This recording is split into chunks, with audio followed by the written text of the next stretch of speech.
ये आपके प्रश्नावली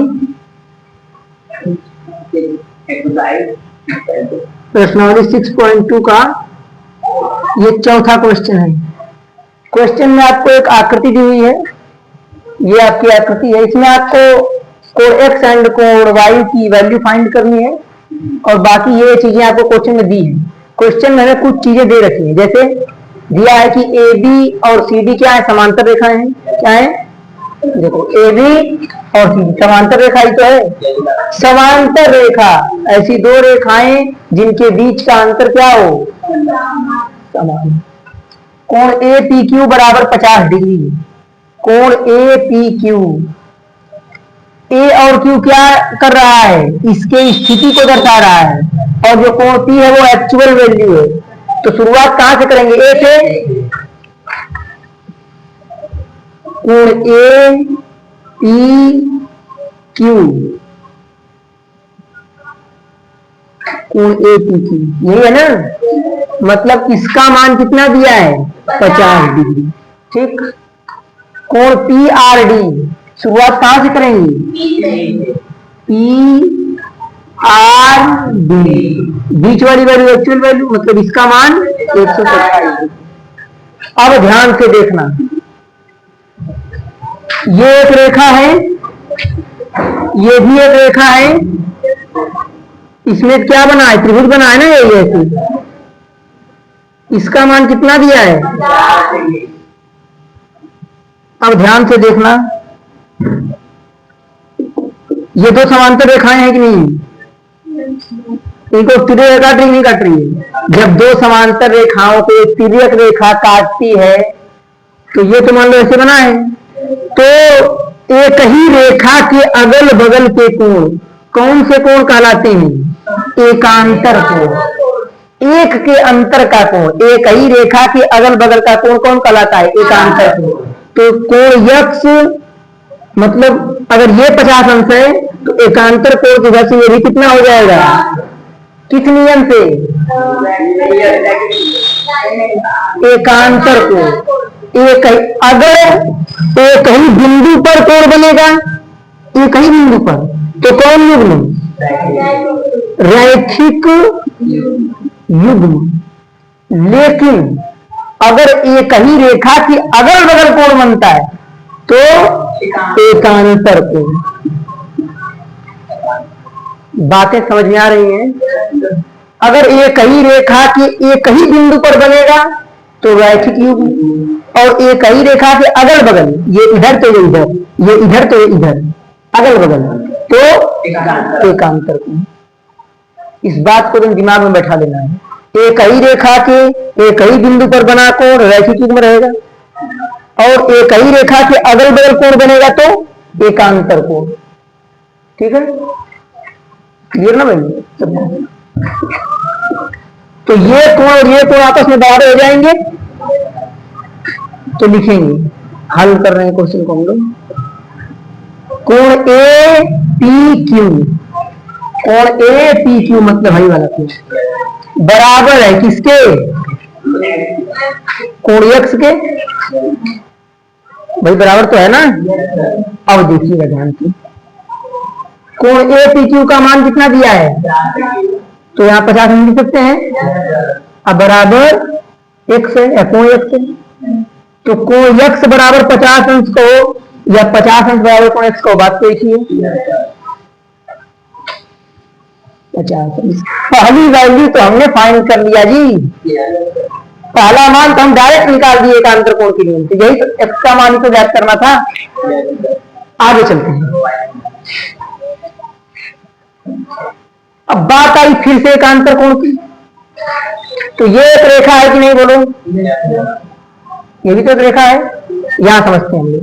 ये एक रेखा है, तो ये कोण और ये कोण कैसा कोण होगा, एकांतर कोण होगा कि नहीं होगा, तो लिखेंगे।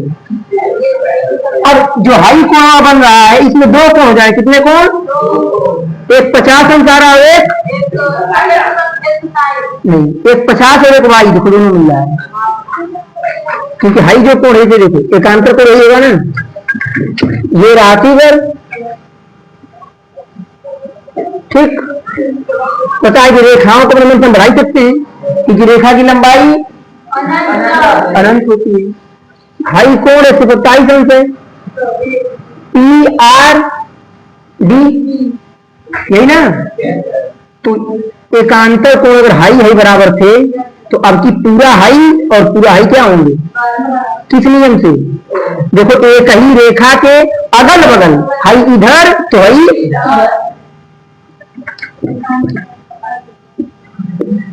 यही ना।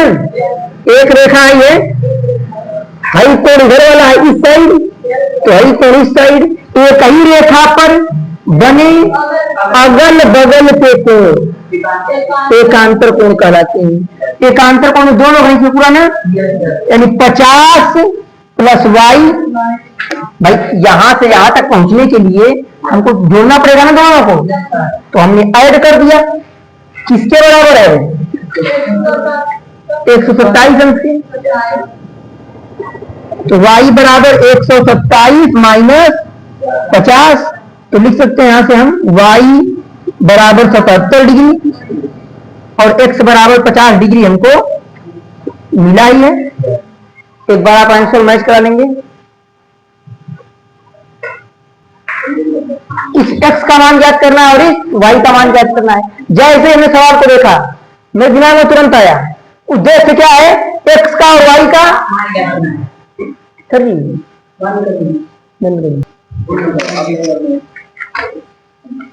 आपकी प्रश्नावली 6.2 का ये 5वां क्वेश्चन है। इसमें सिद्ध करना है आपको कि जो ए बी है, क्या सिद्ध करना है? पी क्यू,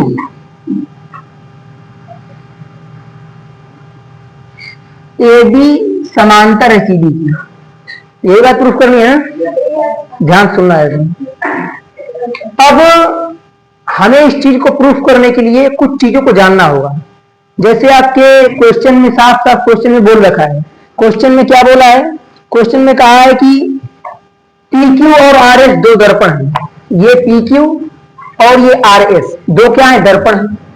उसके बाद क्वेश्चन में कह रखा है जो एक दूसरे के समांतर रखे गए हैं। देखिए एक दूसरे क्या रखे गए? समांतर रखे गए हैं। आगे क्वेश्चन में कहा है एक आपतन किरण ए बी दर्पण पी क्यू से बी पर टकराती है और परावर्तित किरण होती है। तो मतलब कि पहले हमें यह जानना होगा कि आपतित किरण क्या है, परावर्तित किरण क्या है। इन सब के बारे में जब हम लोग जान लेंगे तब जाके इस क्वेश्चन को हम लोग सही से लगा पाएंगे। तो इस क्वेश्चन को दिल से एकदम फील करने के लिए, वास्तव में इसे समझने के लिए हमें कुछ चीजें पढ़नी होंगी। जैसे हमें जानना होगा पहले परावर्तन के नियम। क्या जानना होगा? परावर्तन के ये टॉपिक एक्चुअल में है class 10th physics. Class 10th physics का टॉपिक है परावर्तन के नियम। क्या है टॉपिक का नाम? परावर्तन के नियम। लेकिन उस परावर्तन के नियम का एक सवाल क्लास 9th के मैथ में दिया है। अब हमें पहले परावर्तन के नियम जानना होगा। तो अभी हम पूरी बात तो आपको क्लास 10th में ही मालूम चलेगी, बट मैं जितना क्वेश्चन में जरूरत उतना मैं आपको बता देता हूं। देखिए ये है कोई दर्पण, ठीक है।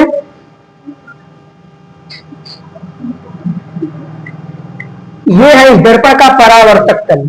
परावर्तक तल उसे कहते हैं जिस पर कोई किरण परावर्तित होती है।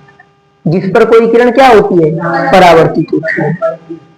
अब मान लीजिए कोई किरण यहां से चल के आई, ठीक, इस पे टकरा गई और टकरा के वापस ले क्या हो गई? परावर्तित हो गई। तो जो किरण आई है, ठीक, इस किरण का नाम होगा आपतित किरण। क्या नाम होगा? जो किरण आती है उसको आपतित किरण कहते हैं। ये टॉपिक यूजलेस नहीं है, क्लास 10th के बोर्ड एग्जाम में ये हमेशा पूछता है फिजिक्स में, किसमें? लेकिन यहां मैथ में थोड़ा सा हमको बताना पड़ रहा है। बाकी अगर मैं चाहूं तो मैं 2 मिनट के अंदर आपको बता दूंगा कि परावर्तन के नियम में ये कोण बराबर होते हैं और डायरेक्ट मैं बातों को सिद्ध कर दूंगा, लेकिन मैं आपको डीप में बता रहा हूँ, डिटेल में, ताकि आपको क्वेश्चन में थोड़ा डाउट ना रहे और आपके पास नॉलेज थोड़ा ज्यादा रहे। वरना बाकी आप कहीं पढ़ के देख लीजिएगा, लोग डायरेक्ट क्वेश्चन को बता देंगे।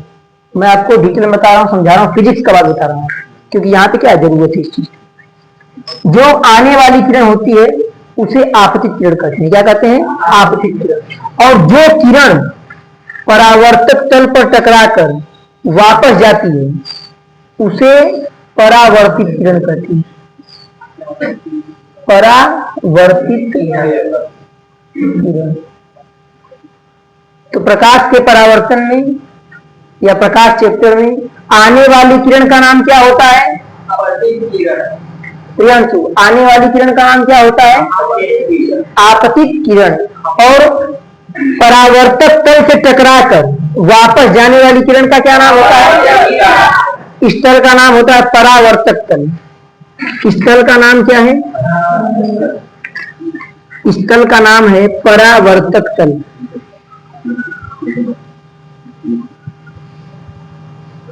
इस तल का नाम सीधे से बची, इस तल का नाम क्या है? परावर्तक। अब ध्यान से देखना है, आपतित किरण और परावर्तित किरण के एकदम बीचों बीच एक अभिलंब माना जाता है। क्या माना जाता है? और अभिलंब हमेशा लंबवत होता है, आपको पता होना चाहिए। तो इसके एकदम ठीक इक्वल लंबवत एक अभिलंब होता है। क्या होता है? एक आपतित किरण और परावर्तित किरण के एकदम ठीक बीचों बीच क्या होता है? अभिलंब होता है। और ध्यान से देखना है, जो किरण आ रही है, तो आप ध्यान से देखो, आपतित किरण कुछ कोण बना रही है, बना रही है। तो आपतित किरण जितने अंश का कोण बनाती है, परावर्तित किरण जा रही है तो ये भी तो कुछ कोण बनाएगी। लेकिन इसमें एक चीज फिक्स है कि जितने अंश का कोण आपतित किरण और अभिलंब के बीच बनता है, एकदम एग्जैक्ट उतने ही अंश का कोण परावर्तित किरण और अभिलंब के बीच बनता है। इसका नाम क्या है? अभिलंब।